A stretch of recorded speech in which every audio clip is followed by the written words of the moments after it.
කොහොමද යාළුවනි? ඔන්න අද මම ඔයාලට කියන්න යන්නේ අපේ වීර රේසියෝගේ අලුත්ම වික්‍රමය ගැනයි. මේ කතාවේදී රේසියෝ තමන්ගේ පරණ හතුරෙක්ව හොඳම යාළුවෙක් කරගන්නවා. අපි බලමු ඒක උනේ කොහොමද කියලා. රේසියෝ සහ මීදුම් කන්දේ රහස් අභිරහස. දවසක් රේසියෝ දකිනවා මඩමාමා ගොඩක් දුකින් ඉන්නවා. මොකද මඩමාමී මේ? ඇයි මේ කඳුළු පුරවාගෙන? රේසියෝ ඇහුවා. මඩමාමා මුලින් මුකුත් කිව්වේ නැතත් රේසියෝ ගොඩක් පෙරත්ත කරපු නිසා ඇත්තම කිව්වා. පුතේ, මගේ පරණ යාළුවෙක් මීදුම් කන්ද හිර කරලා මට යාව බේරගන්න ක්‍රමයක් නැතුවයි ඉන්නේ. මඩමාමා දුකින් කිව්වා. තමන්ගේ ගුරුතුමා මෙහිම දුකින් ඉන්නවා රේසියෝ කවදාවත් දැකලා නැහැ. රේසියෝ වහාම වැඩේ බාරගත්තා. බය වෙන්න එපා මඩමාමේ, මම ගිහින් යාළුවව බේරගෙන එන්නම්. මඩමාමා පුදුමින් රේසියෝ දිහා බැලුවා. ඒක ලේසි වැඩක් නෙවෙයි පුතේ, මඩමාමා කිව්වේ. මාමමනේ කියන්දි ලේසි වැඩ කරන එක නෙවෙයි වීරකම, අමාරු වැඩ කරන එකයි කිල්ලා. අපි ඒ අමාරු වැඩි කොහොම හරි කරමු. රේසියෝ දැඩි විශ්වාසයෙන් වගේම දගකාර ලෙස කිව්වා. හැබැයි රේසියෝ දැනම් විතියේ නෑ මේ ගමන හරිම අසීරු එකක් කියලා. ඔන්න යාළුවනේ, අපේ රේසියෝ මීදුම් කන්දට යන්නේ බිහිසුණු ගමන යන්න පටන් ගත්තා. මේක අහද්දි ඔයාලටත් හරියට ඒ පාරේ රේසියෝ එක්කම යනවා වගේ දැනේවි. රේසියෝ මුලින්ම අතුළු වුණේ මහා ප්‍රපාත දෙකක් මැදින් වැටී තිබුණු යාන්තමට රේසින් කාර් එකකට විතරක් යන්න පුළුවන් පටු පාරකට. පාරේ දෙපැත්තම පෙනුනේ නෑ. තිබුණේ මහා ගැඹුරු අගාධයක් විතරයි. රේසියෝ එක අඟලක් හරි වැරදියට හැරුණොත් එයා අඩි දහස් ගණනක් පල්ලමට පෙරලෙනවා. මීදුම නිසා පාරේ ඉස්සරහා පෙනුනෙත් නෑ. රේසියෝ Tamanගේ හුස්ම අල්ලගෙන රෝද හරිම පරිස්සමෙන් හසුරුවමින් මේ හීනි පාර දිගේ ඉදිරියටම ඇදුනා. පටු පාර ඉවර වෙද්දීම රේසියෝට හමුුනේ අංශක 80ක් විතර පල්ලමට වැටුණු සීඝ්‍ර බෑවුමක්. ඒ මදිවට ඒ පාර පුරාම තිබුණේ ලිස්සන සුළු තෙල් සහ මඩ. රේසියෝ බ්‍රේක් ගැහුවොත් එයා කැරකීගෙන පල්ලමට යනවා. රේසියෝ මෙතනදී මඩමාමා උගන්වපු එන්ජින් බ්‍රේකින් උපක්‍රමය පාවිච්චි කළා. එයා ලිස්සා යන පාරේ සමබරතාවයේ තියාගෙන නූලෙන් වගේ බේරිලා ඒ බෑවුමෙන් පල්ලමට ආවේ හරිම දක්ෂ විදියට. රේසියෝට ගමනේ තිබුණ බාධා ඉවර වුණේ නෑ. ඊළඟට රේසියෝ ආවේ විශාල ගල් කුට්ටි සහ පර්වත පාර මැදට කඩා වැටිලා තිබුණු තැනකට. මේවා අතරින් රේසියෝට යන්න වුණේ හරිම සංකීර්ණ සර්පයෙක් වගේ ඇඹරමින්. එකපාරටම ඉහරින් ගල් පර්වත පල්ලමට වැටෙන්න ගත්තා. රේසියෝ Tamanගේ උපරිම වේගය සහ ක්ෂණික හැරවුම් ෂාප් ටර්න්ස් පාවිච්චි කරලා ඇසිපිය හෙලන සැනතින් ඒ ගල් කුට්ටි වලින් බේරිලා ඉදිරියටම ගියා. දෙවියනේ, තව ටිකෙන් අපේ රේසියෝ පොඩි පට්ටම් වෙලාම යනවා. ගමනේ භයානකම කොටස ආවේ අවසානෙටයි. පාර එකපාරටම ඉවර වුණා. ඉස්සරහා තිබුණේ අඩි 100ක් ගණනක් පළල මහා ප්‍රපාතයක්. අනිත් පැත්තේ පාර පෙනුනේ බොඳ වෙලා වගේ. රේසියෝ තත්පරයක්වත් පමා වුණේ නැහැ. එයා Tamanගේ නයිට්‍රෝ බ්‍රීස් පද්ධතිය උපරිමයට පන්ගැන්නුවා. වීෂ් ගාන හඩින් රේසියෝ කුරුල්ලෙක් වගේ අහසට විසි වෙලා ඒ මහා හෙල හරහා පියාවලා ගිහින් අනිත් පැත්තේ පාරට පතිත වුණේ දූවිලි වලාකුලක් අහසට විසි කරමින්.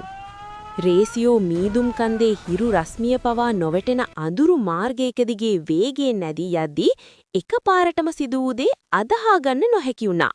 පාර දෙපස තිබුණු දැවැන්ත ගල් කුළු දෙකක් අතරින් විදුලි වේගයෙන් යමක් පහළට කඩා වැටුණා. ඒ ෂැඩෝ බෝල්ට් විසින් රහසින් අටවා තිබුණු විශේෂිත ශක්තිමත් යකඩ කම්බි දැලකි. රේසියෝට තිරිංග තද කිරීමටවත් ඉඩක් නොතබා ඒ අහසින් වැටුණු මහා පක්ෂියෙක් වගේ ඒ යකඩ දැල රේසියෝව වසාගත්තේ. දැලේ තිබුණු ශක්තිමත් යකඩ ඇන් සහ කොක්කු රේසියෝගේ රෝද සහ බෆර් එකේ තදින් නැම්මී ගියා. දැලෙන් හිරවී දඟලන රේසියෝ දිහා බලලා ඈතින් සිට ෂැඩෝ බෝල්ට් උස් හඬින් සිනාසෙන්න ගත්තා. දැන් ඉතින් උබේ රේසින් ගමන මෙතනින් ඉවරයි රේසියෝ, ෂැඩෝ බෝල්ට් ගොරෝසු හඬින් කෑ ගැහුවා. රේසියෝ මොහොතක් නතර වී කල්පනා කළා.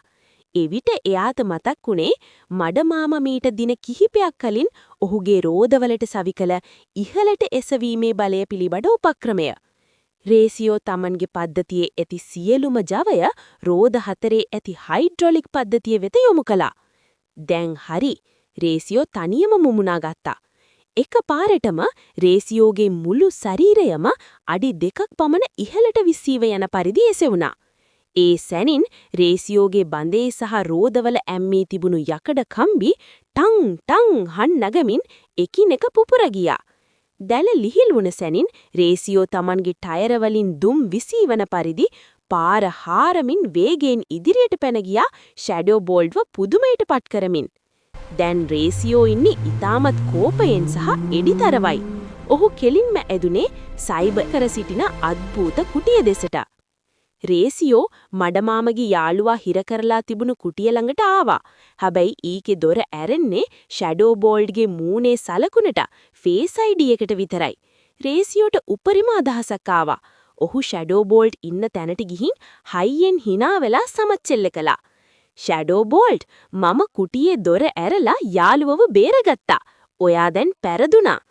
ඒක අහලා කෝපයට වුණු ෂැඩෝ බෝල්ට් නැහැ ඒක වෙන්න බෑ කියන ගමන්ම දුවගෙන ඇවිල්ලා කුටියේ කැමරාවට Tamanගේ මූණ පෙන්වලා දොර ඇරුවා. හැබැයි කුටිය ඇතුලේ බලද්දි ඒකේ යාළුවා ඉන්නවා දැකලා ෂැඩෝ බෝල්ට් පුදුම වුණා. රේසියෝ කිව්වේ බොරුවක් බව යට තේරුණා. ඒත් එක්තම රේසියෝ වීෂ් ගාලා වේගයෙන් නැවිලා ෂැඩෝ බෝල්ට්ව හප්පලා කන්දෙන් පල්ලමට පෙරලලා දැම්මා. රේසියෝ කුටිය ඇතුලට ගිහිලා බලද්දි දැක්ක දේන් හුගාක් පුදුම වුණා. එයාට හිතා ගන්න බැරි වුණා. එතන හිටියේ සයිබර් එක්ස් කාර් එක. ඔයා කොහොමද මඩමාමගේ යාළුවෙක් උනේ? රේසියෝ පුදුමෙන් ඇහුවා. සයිබර් එක්ස් දුකේ නැත්තම කිව්වා. රේසියෝ ෂැඩෝ බෝල්ට් මාව ඔයාට විරුද්ධව තරඟයට ගෙනාට මම එයාට අයිති නැහැ රේසියෝ. මම ඉස්සර පරණ කාර් එකක් විදියට ඉන්නකොට මඩමාම තම මාව සුපිරි කාර් එකක් වගේ හැදුවේ. මගේ AI පද්ධතිය පවා මඩමාමගේ නිර්මාණයක්. ඒත් ඒකේ වාසිය ගත්තේ ෂැඩෝ බෝල්ට් කියන නපුරා. එයා ඒ පද්ධතියට බොරු මෘදුකාංග software දාලා මගේ පාලනේ එයා අතට ගත්තා. මාවත් නපුරෙක් කළා. ඒත් එදා මම පරාජය වුණ වෙලාවේ මඩමාම හොරේම මගේ නපුරු software අයින් කරලා දැම්මා. එතකොටයි මට හැමදේම තේරුනේ. ඒත් මම වෙනස් වුණ බව දැකපු ෂැඩෝ බෝල් මාව ගෙනල්ලා මෙතන හිර කළා. ඒත් මඩමාම හොර රහසේම මට සවි කරලා තියෙන GPS උපකරණ වලින් හා මයික් වලින් එයාට පුළුවන් කොහේ හිටියත් මන් එක්ක සම්බන්ධ වෙන්න. එහෙමයි මඩමාම දැනගත්තේ මට උන කරදරය. සයිබර් එක්ස් දුකෙන් කිව්වා. හරි යාළුවෝ, ඒවා පස්සේ කතා කරමු. දැන් අපි ඉක්මනින් මෙතනින් පිට වෙමු. දෙන්නත් එක්කම වේගයෙන් කන්ද පල්ලමට ගමන් කළා. ඈතින් දූවිලි වලාකුලක් නගමින් වාහන දෙකක් Tamanගේ ගෑරාජයේ දෙසට වේගයෙන් එනව මඩමාම දුටුවා. ඒ රේසියෝ හඳුනාගත්තත් ඒ අසලින් මේන අනිත් වාහනේ දැකලා මඩමාමගේ හදවත ගැහෙන්න ගත්තා. රේසියෝ ගෑරාජයේ ඉදිරිපස නතර වෙද්දී සයිබර් එක්ස් ඊටමත් නිහානියව මදක් ලැජ්ජාවන් මගේ රේසියෝගේ පිටිපසින් නතර වුණා. රේසියෝ පසට වෙද්දී සයිබර් එක්ස් ඉදිරියට ආවා. මඩමාමගේ දැස් කඳුලින් පිරිගියා. සයිබර් එක්ස් මගේ පුතේ ඔය ආයෙත් ආව නේද? මඩමාම වෙවුලන හඬින් නැගුවා. සයිබර් එක්ස් Tamanගේ එන්ජිම හෙමින් පන්ගන්වමින් මඩමාමට ආචාර කළා. මඩමාමේ සයිබර් එක්ස් ඔයාගේ පරණ යාළුවෙක් උනේ කොහොමද කියලා දැන් මම දන්නවා. රේසියෝ කිව්වා. සයිබර් එක්ස් Tamanට ෂැඩෝ බෝල්ට් කරපු හිරිහැර සහ මෘදුකාංග යාවත්කරණය කරලා Tamanව නපුරෙක් කරන්න උත්සාහ කරපු හැටි විස්තර කළා. මඩමාම සයිබර් එක්ස්ගේ බොනට්ටුව මත අත තබා සෙනෙහසින් පිරිමැදමා. ෂැඩෝ බෝල්ට් හිතුවේ ඔයාව මම හැදුවේ එයාට නපුරුකම් කරන්න කියලා. ඒත් මම ඔයාව හැදුවේ රේසියෝ වගේම හොඳ හදවතක් තියෙන රේසින් කාර් එකක් කරන්නයි. අද ඔයාලා දෙන්න එකට ඉන්නව දකින්න තරම් සතුටක් මට තවත් නැහැ. සයිබර් එක්ස්ගේ දැස්වල තිබුණු ඒ රතු පාට නපුරු ආලෝකය දැන් නැති වෙලා ගියා. ඒ වෙනුවට ලස්සන නිල් පාට සංසූන ආලෝකය විහිදෙන්න ගත්තා. රේසියෝ සහ සයිබර් එක්ස් එකිනෙකා දෙස බලලා hina වුණා. පරණ හතුරෝ දැන් මඩමාමගේ සෙවන ඉන්න හොඳම යාළුවෝ වෙලා. ඉතින් යාළුවනේ මේ සුපිරි රේසින් කාර් මිත්‍රයෝ දෙන්න එකතු වෙලා කොයිතරම්නම් වීර වැඩ ගොඩක් කරයිද? ඒ කරන වීර වැඩ සේරමත් අරගෙන ඉක්මනින්ම ආයෙත් ඔයාලා හොයාගෙන එන්න බලාපොරොත්තු වෙමින් අදට මම ගිහිල්ලා එන්නම්. එතකන් කනෝම පරිස්සමෙන් ඉන්න යාළුවනේ.